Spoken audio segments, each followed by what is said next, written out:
욥기 강의 37번째 시간 시작합니다.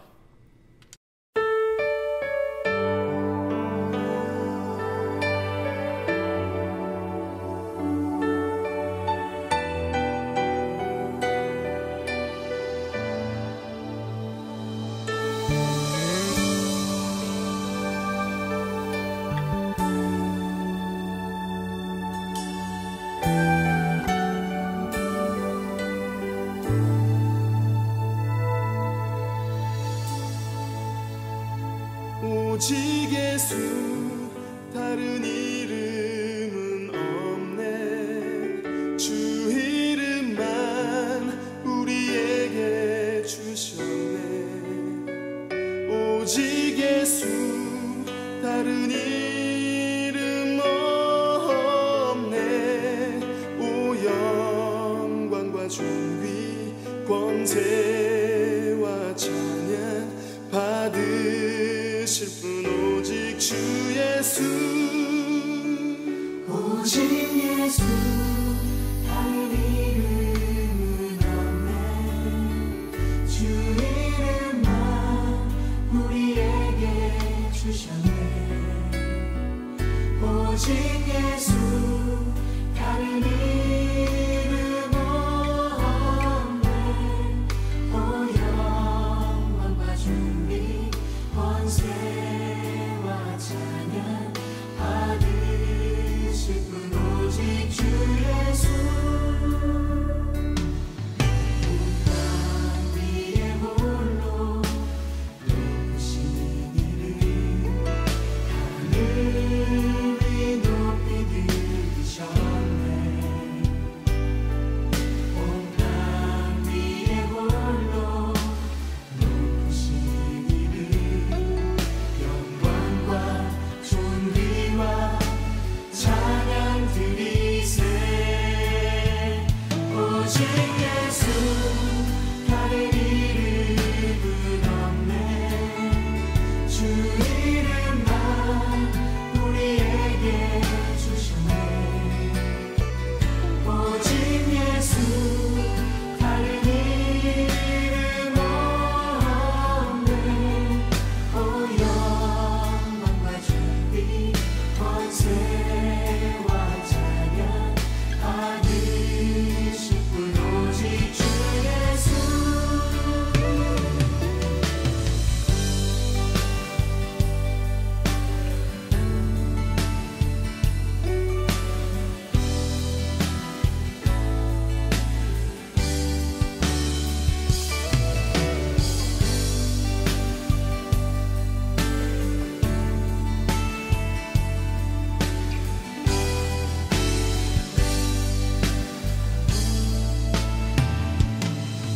온 땅 위에 홀로 높으신 이름 하늘이 높이 들으셨네.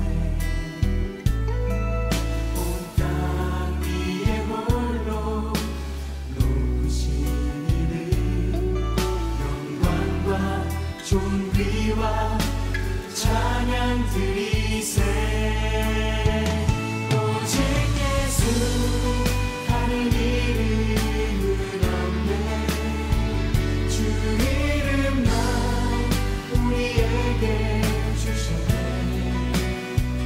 오직 예수 다른 이름 없네. 오 영광과 존귀 권세와 찬양 받으실 분 오직 주 예수.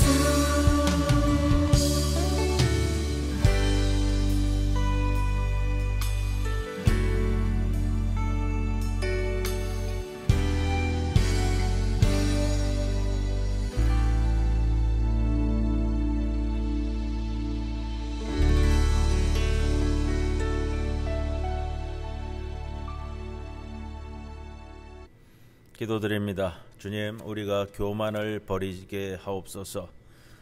알지 못하는 것을 아는 것처럼, 보지 못한 것을 본 것처럼, 하지 못하면서 할 수 있는 것처럼 장담하지 않게 하옵소서.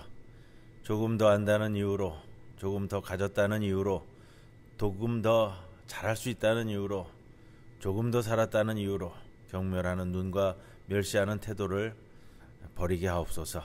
오직 주어진 삶을 살아가게 하시고, 허황되고 거짓된 꿈을 따르지 않게 하시고, 구겨진 속옷처럼 허울뿐인 욕망을 추구하지도 않게 하시고, 바람처럼 지나갈 헛된 지위에 눈이 멀지도 않게 인도하옵소서. 지금까지 주님보다 나 자신을 더 사랑하고 있었음을 솔직히 인정하고 우리의 자아를 십자가에 못 박게 하옵소서. 실패를 거듭해도 새롭게 시작할 수 있는 인내와 최선을 다한 후에 그 결과를 맡기는 겸손과 외로운 길도 혼자 걸을 수 있는 용기를 우리 모두에게 허락해 주옵소서. 이 수요일 저녁 귀한 명절을 앞두고 있습니다. 그러나 늘 우리의 심령은 주님을 향하게 하시고 우리의 일가 친척과 함께 모여 주님께서 우리에게 베푸신 은혜를 나누는 귀한 명절 기간이 되게 하옵소서. 예수님의 이름으로 기도드리옵나이다. 아멘. 306장 찬송 드립니다.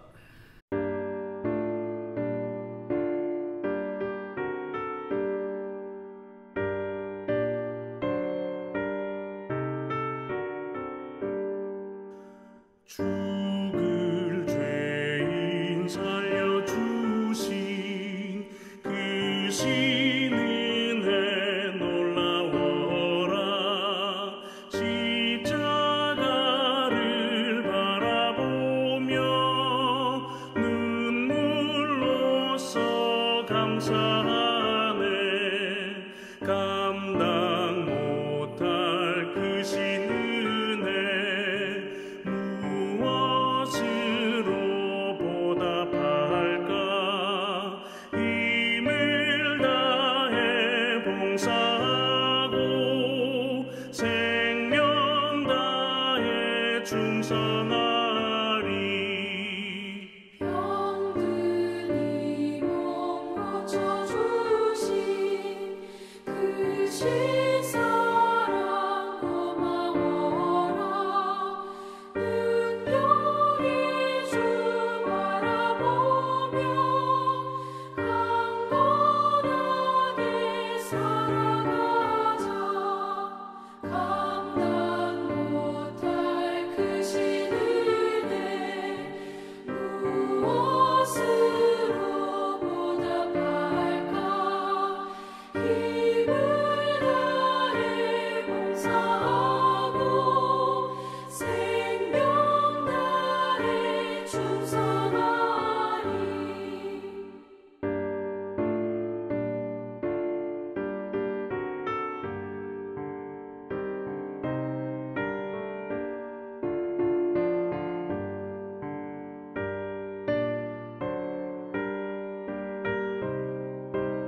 오늘 욥기 강해 32장 말씀 함께 나눕니다. 32장 봉독하고 진행하도록 하겠습니다.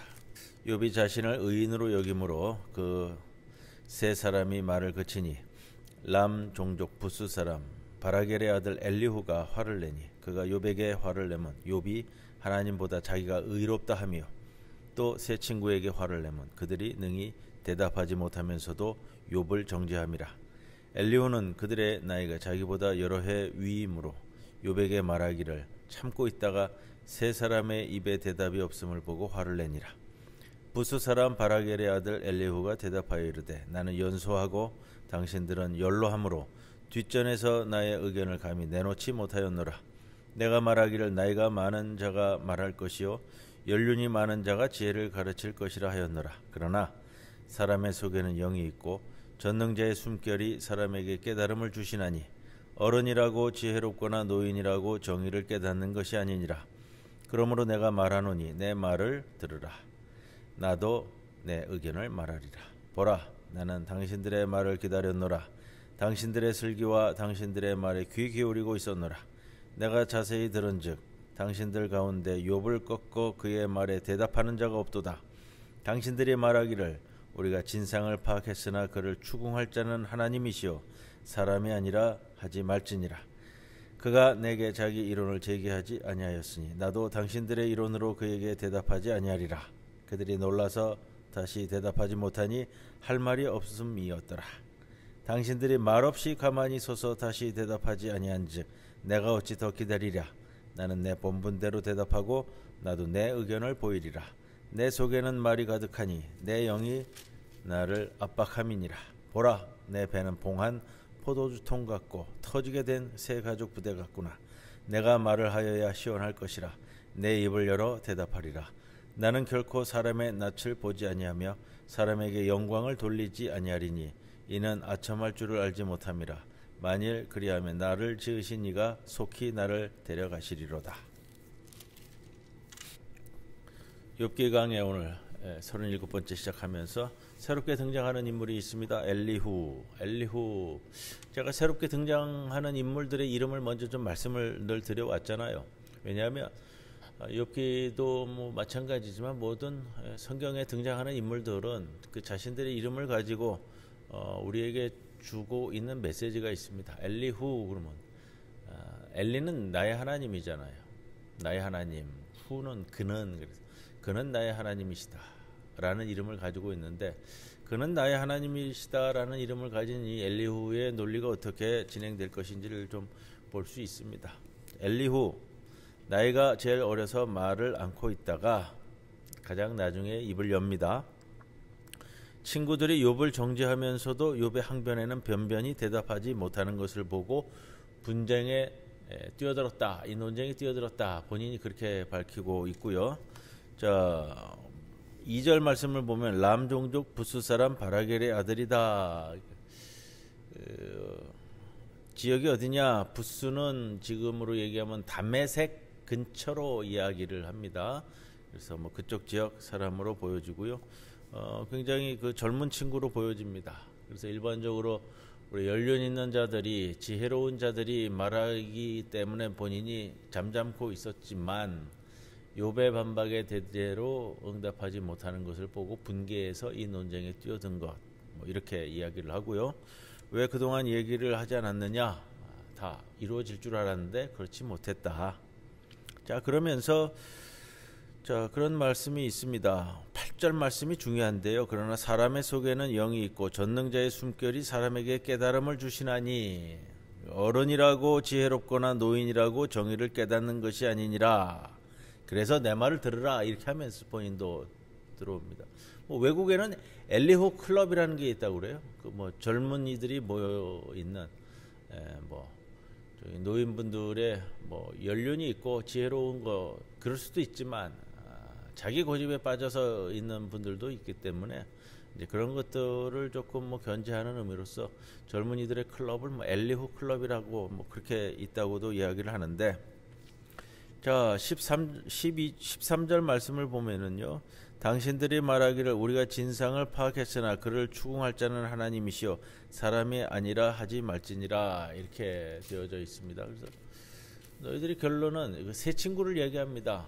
세 친구가 얘기한 것이 결국은 뭐 너희들이 그 정도로 논박해왔지만 욥의 논박을 꺾지도 못했고 욥이 항변하는 것도 제대로 대응도 못하는데 그러고 나서 마지막에 하는 말이 하나님에게 맡기겠다라고 얘기하는데 그렇게 가면 안 된다. 내가 나서서 논박을 하겠다라고 이야기한다라는 것을 볼 수가 있습니다.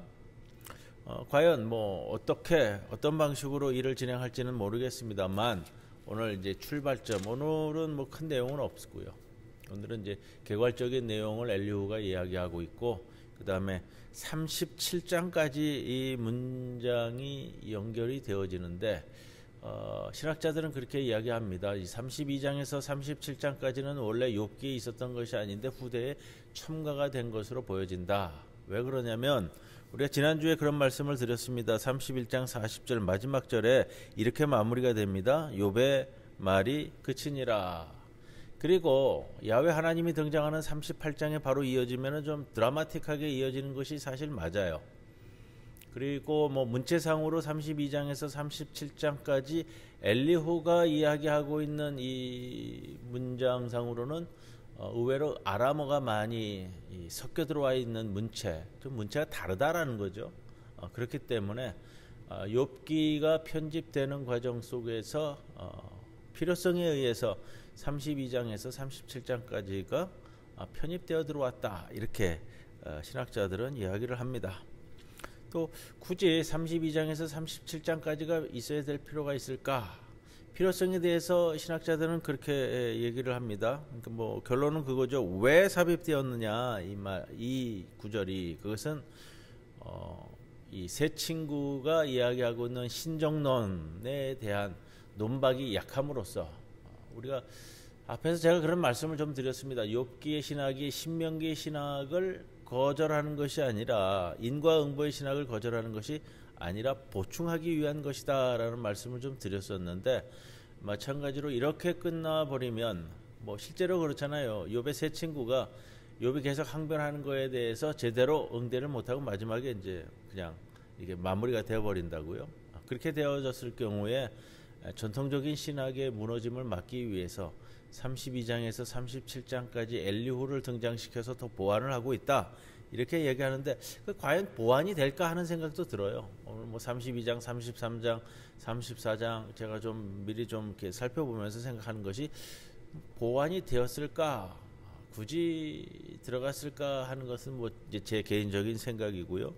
여하튼 우리가 32장부터 37장까지 또 살펴보면서 엘리후의 논변의 말씀들을 좀 살펴볼 겁니다. 자, 신정론이라는 말씀을 계속해서 드렸습니다. 신정론이라는 건 뭐냐면은 하나님은 정의로우시다라는 거예요. 하나님은 정의로우시다. 자, 욥의 세 친구는 계속해서 이것을 주장해 왔어요. 하나님은 공의로우신 분이기 때문에 정의로우신 분이기 때문에 네가 지금 고난을 받고 있는 것은 그 이유가 있다. 그 이유가 뭐냐? 네가 죄 지었기 때문이다.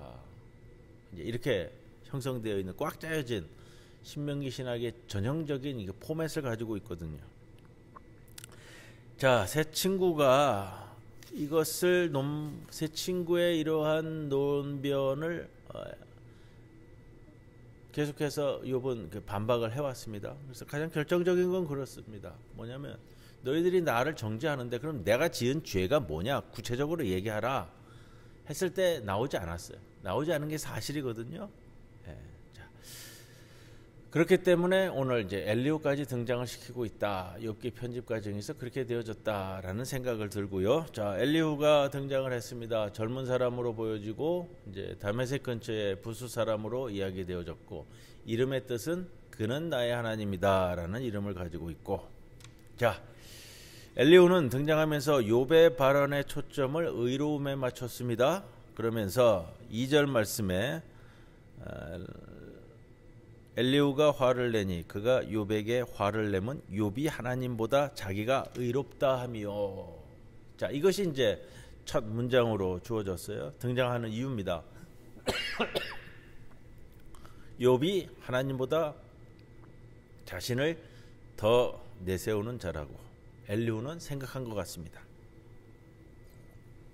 엘리후가 생각하는 욥은 자신은 깨끗하여 죄가 없고 허물이 없고 결백한데 하나님이 공연히 나를 감시하고 원수처럼 대하여 고통을 안겨주시는 데 있다 라고 엘리후는 생각하는 겁니다.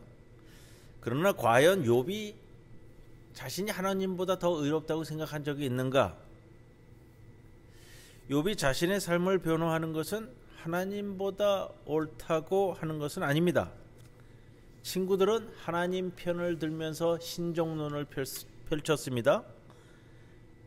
그리고 욥은 그 친구들이 주장하는 신정론을 받아들이지 않았습니다.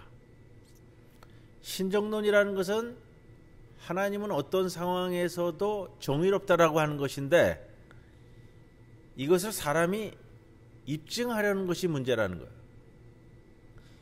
모호한 상황, 그 다음에 이해하기 어려운 재난과 재앙에 빠진 사람들, 그렇게 슬픔에 빠진 사람 앞에서 이 신정론, 하나님은 언제든지 항상 정의롭다라는 이 표현은 고난에 빠진 사람을 하나님에 대해서 무정한 신으로 보게 만든다라는 약점이 있습니다. 하나님은 정의롭다. 하나님은 항상 옳으시다. 그러나 이해하기 어려운 재앙을 당한 그 고난 가운데 있는 사람 앞에서 이 말이 무슨 의미가 있을까? 그걸 생각하시는 거예요, 우리가. 생생한 삶의 상황 앞에서 말 조심해야 되는 것은 아닌가? 자, 이해할 수 없는 재난 가운데, 재앙 가운데 빠져서 낙심한 사람 앞에서 하나님은 항상 정의로워, 하나님은 항상 옳으셔. 자, 하나님 항상 정의롭고 하나님 항상 옳기 때문에 네가 고난 받는 것은 너는 옳지 않기 때문이야. 이렇게 된단 말이에요. 우리의 말, 우리의 언어 너머에 우리 삶의 신비와 고난의 신비가 있고요. 거기에 하나님의 신비와 하나님의 뜻이 존재하는 거예요. 친구들은 하나님의 정의, 하나님의 의를 설명하려고 하는 거예요. 근데 그것이 설명되고 증명되는 것일까? 그것이 논리적으로 논변으로 되어지는 것일까? 그것이 일목요연하게 설명되어지는 것일까? 원래 하나님은 알의 대상이 아니라 이 믿음의 상대입니다. 믿음의 대상이라고 표현 안 하고요. 믿음의 상대예요. 믿음의 상대. 고난 바깥에 있는 사람들은 항상 하나님의 정의를 설명하려고 들어요. 하나님을 의로우신 분으로 이렇게 설정해 둔 상태에서 인간이 당하는 고난을 설명하려고 한다면 고난이라는 것은 인간의 죄의 열매이거나 흔히 말하는 하나님의 훈계의 수단이 된단 말이에요. 세 친구인 엘리바스와 소발과 빌닷의 논리가 항상 그런 거예요. 네가 고난당하고 있는 것은 너의 죄의 열매이거나 죄에 대한 징계이거나 또는 하나님이 너를 연단시키는 것이다. 그런 상황에서 고난당하는 사람, 이해할 수 없는 고난 가운데 있는 사람에게 너의 죄를 회개하라고 하는 것은 잔인한 짓이 된다는 거예요. 하나님의 훈계 수단으로 설명하는 것 역시 하나님을 너무 잔인하게 만드는 결과를 낳는다는 거예요. 나는 정말로 죽어갈 정도로 이겨낼 수 없는 고난 가운데 있는데 이게 하나님이 나에게 주신 교육적 목적이야. 그저 나를 더 크게 만들기 위해서, 나를 이 정화시켜서 순금으로 만들어내기 위한 트레이닝 과정이야. 이렇게 얘기하는 것은요, 굉장히 잔인하다는 거예요. 잔인하다. 결과론만 나중에 보고서 얘기하는 것이 아니고 지금 당하는 이 고난은 아주 죽게 생겼는데 이게 훈련이고 뭐고 하나 다 집어치우고 싶은 거죠. 그거는 정말로 우리가 고난이라고 얘기할 수 없는 고난을 이야기하는 거예요. 이런 설명은 앞에서 말씀드린 것처럼 고난 바깥에 곁에 있는 사람들이 항상 고난 있는 자에게 얘기하고 다가갈 때 그런 식으로 주장한단 말이에요. 자, 그런 설명은 하나님 편을 너무 든다. 제가 예전에도 그런 편을 많이 하나님 편 들 필요 없어요. 하나님 편을 너무 들다가 사람에게는 몹쓸 짓을 행하는 거 되는 거예요. 그것은 정말로 하나님이 원하시는 것이 아니다.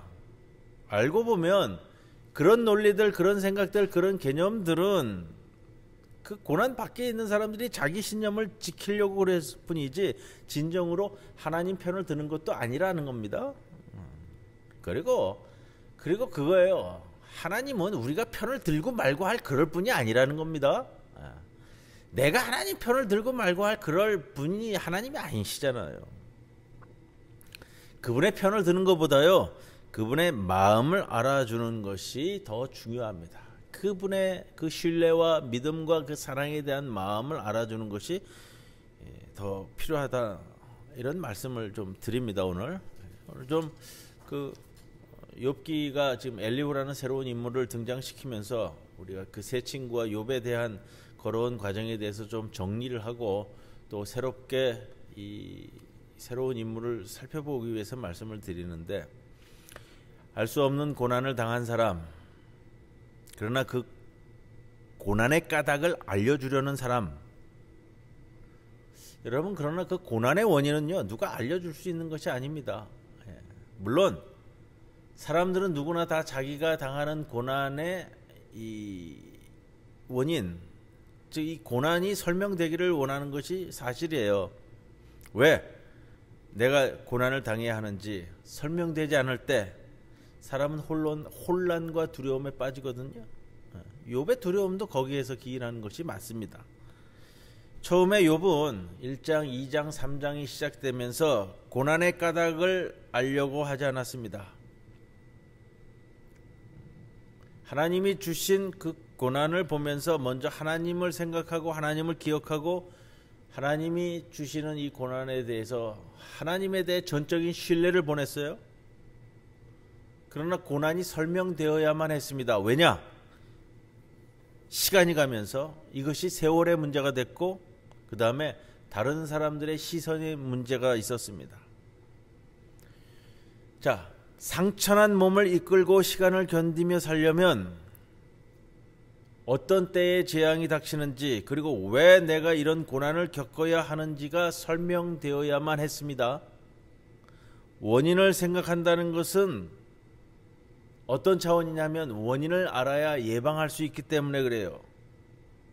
남에게 몹쓸 짓을 했더니 결국 험한 꼴을 본다든지, 아니면 내가 하나님께 제물을 성실히 바치지 않았더니 내가 어려움을 당한다든지, 이런 삶의 법칙을 찾아야만 재앙을 피하고 살 것이 아니냐라는 것이죠.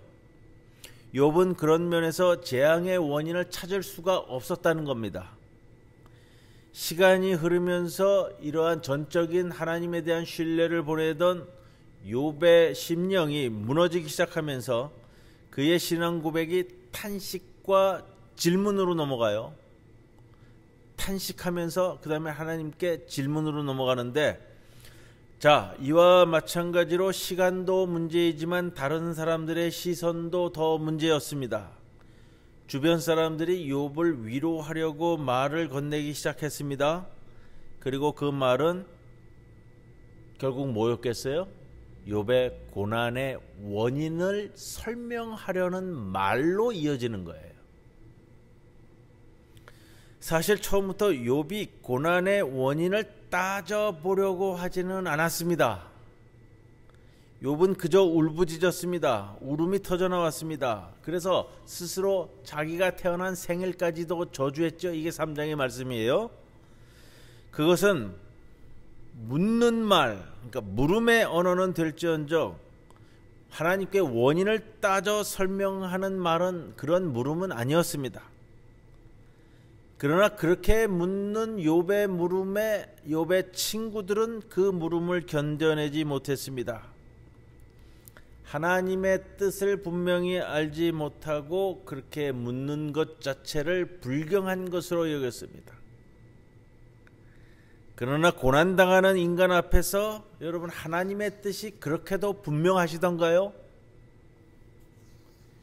욥은 울면서 하나님께 물었고 친구들은 그 물음을 물음으로 놔두지 못하고 계속해서 정답을 가르쳐 주려고만 했다는 거예요. 왜 정답을 자꾸 강요했냐면 그래야 하나님의 의가 지켜지고 하나님에 대한 믿음을 지키는 것으로 그 세 친구는 여겼기 때문이에요. 그러나 우리가 이런 걸 생각해 봅니다. 그저 물음을 지닌 채 믿을 수는 없을까? 질문을 가진 채 하나님께 물어가면서 내 믿음을 지킬 수는 없을까?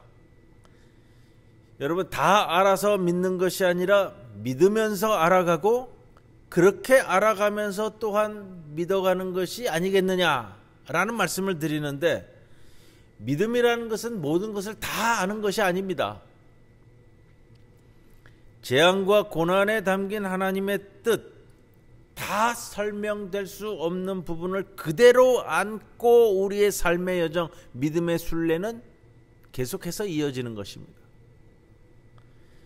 그러므로 욥이 친구들의 신정론을 거부했다고 욥이 하나님이 정의롭지 못하다라고 얘기하는 것이 아니고요, 오히려 친구들이 이야기하는 신정론을 거부하는 것이지.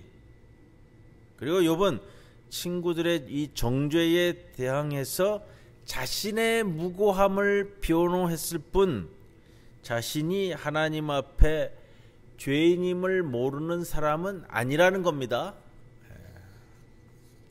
그런 다른 사람과 비교해서 자신이 그런 재앙을 당할 만큼 파렴치한 인생은 살지 않았다라고 주장하고 그걸 토로하잖아요. 하나님을 상대로 나 죄 없습니다, 나 죄인 아닙니다, 이것을 말하려는 것이 아니라는 거예요. 하나님의 의로우심과 선하심을 의문에 붙이고는 있지만 내가 옳고 하나님은 그르다, 이런 식이 아니라는 거예요. 여러분, 우리는 하나님이 아무리 우리를 상대해 주신다고 해도 하나님을 맞서서 우리가 맞설 수 있는 그런 존재는 아니잖아요. 물론 하나님과 욥은 대결 구도에 섰습니다. 욥은 하나님과의 대결 구도에 섰습니다. 우리 진행되어 있는 거 알고요. 재판정에 나오라 불러대고요. 뭡니까? 라고 외치기도 하고. 그러나 그 대결은 뭐라고 그랬죠?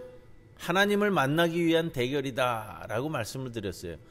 하나님을 불러서 내가 얼굴을 보고서 이야기하겠다, 대면을 위한 대결이다, 대면을 위한 호소다 라는 말씀을 드렸습니다. 그런 면에서 그의 대결은 삶을 위한 용기고 살아남기 위한 용기. 결국 뭐예요? 살아남기 위한 거죠. 욥이 하나님 앞에서 자기 자신을 변호하고 하나님의 공평성에 대해서 계속 의문을 제기하는 것은요, 의로움의 문제를 놓고 우열을 가리고자 하는 것이 아니에요. 내가 하나님과 견주어서 의롭다, 아니다, 누가 더 의롭나, 이걸 얘기하는 것이 아니고 벼랑에 몰린 처지에서 자기 자신을 지키려는 욥의 몸부림이다라는 겁니다. 계속해서 침묵하시는 하나님 앞에 그 하나님의 소리를 좀 들어보려고 노력하는 몸부림이라는 겁니다. 지금 엘리후는 오늘 32장에 와서 서로 이 다른 두 차원을 전혀 이해하지 못하고 접근하고 있다라는 말씀을 드리려고 그러는 거예요. 신앙의 언어와 논리의 언어를 구분 못하고 있는 인물이다. 논리적으로 보면 이런 거예요. 욥과 하나님의 대결 구도에서 볼 때 욥이 오르면 하나님이 그른 거고요, 하나님이 오르면 욥이 그른 거잖아요. 근데 이게 이런 차원이 아니라는 거예요. 하나님의 의에 대해 질문을 제기하고 하나님의 책임을 물으며 맞서는 욥이 자신의 의로운 삶을 강조하고 강변하는 것은요, 곧 하나님의 불의를 지적하는 것과 다름이 없습니다. 이게 엘리후가 보고 있는 입장이라는 거예요. 엘리후는 욥이 하나님께 대결하는 그 신앙이 무엇인지를 모르는 겁니다. 욥이 하나님과 맞선 것은 재앙과 고난에 들어있는 하나님의 뜻을 헤아리기 위한 길이라는 거예요. 길. 그 길이라는 것을 엘리후는 이해를 못하고요. 세 친구들은 이해를 못하는 거예요. 대결을 통해서 하나님께 간다라는 것은 대결하는 자는 하나님을 등지지 않아요. 근데 욥의 세 친구와 엘리후는 하나님과의 대결, 욥이 하나님과의 대결을 통해 이렇게 뭐 맞서는 걸 통해 각을 세우는 걸 통해 하나님을 등지는 것으로 이해하는 거고요. 욥기가 우리에게 이야기하는 것은 하나님과 맞섬을 통해 하나님과의 대결을 통해 욥을 세우는 것은 하나님을 등지지 않고 하나님을 쫓아가는 모습을 보여주는 거예요. 남의 고난을 너무 쉽게 설명하는 자들에게 맞서고 있는 욥, 이렇게 표현하는 것이 오히려 맞다라는 것이고, 하나님에게 맞서는 욥은 그러한 친구들의 하나님에게 맞서고 있다, 이렇게 보는 것이 맞는 거예요. 이 모습을 보면서 우리는 하나님을 향해 과연 진리가 무엇입니까? 이 길을 오늘도 걸어가는 겁니다. 32장 오늘 말씀은 여기까지 함께 나누고요. 다음 주는 제2의 수요일입니다. 제2의 수요일 예배 순서를 따로 좀 진행을 하고 한 주 건너서 그 다음 주에 33장 이어서 말씀 나누도록 하겠습니다. 찬송가 307장 함께 찬송드립니다.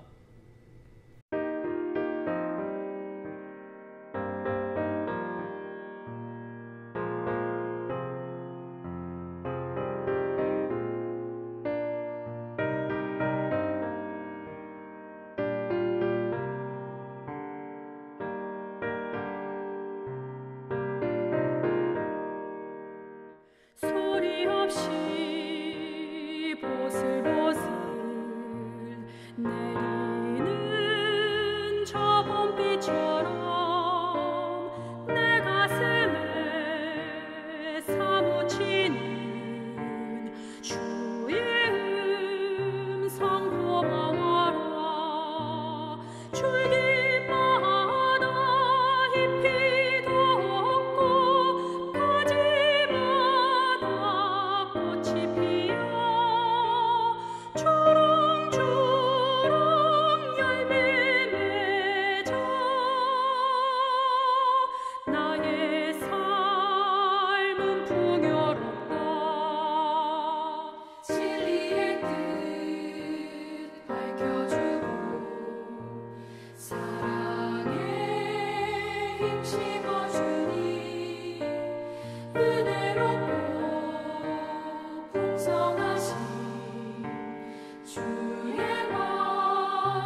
주님 가르쳐 주신 기도 함께 드립니다. 하늘에 계신 우리 아버지시여, 이름이 거룩히 여김을 받으시오며 나라의 임하옵시며 뜻이 하늘에서 이루어진 것 같이 땅에서도 이루어지이다.